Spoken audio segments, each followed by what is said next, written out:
How to make a kayak the Speedrun version. The first step is open up the mold and clean the parting line, get all the dirty stuff off from the last one so it's ready for a new kayak. Step number 2 is add brass inserts in, which are eventually going to have the parts screwed into them after the kayak is baked. Next step, mold in graphics are adhered to the aluminum mold itself, and they will bake into the kayak and last forever. So the next step is we're going to add powder and we're going to seal up the mold, get all the clamps done, get it ready to cook it into our kayak oven, and we'll pick it up with our gantry, drop it into our oven. Interesting factoid about our kayak oven is that it has a name.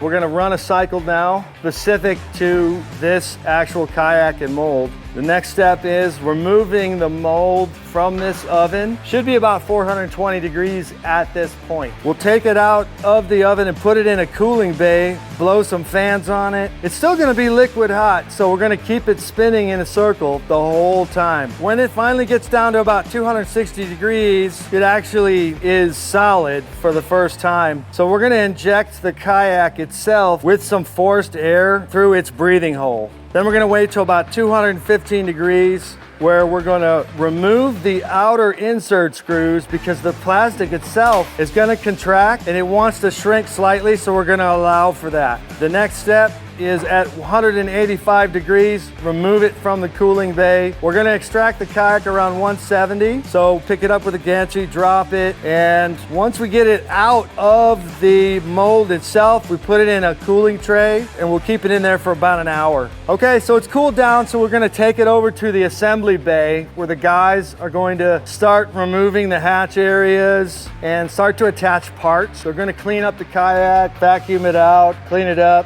It's basically done.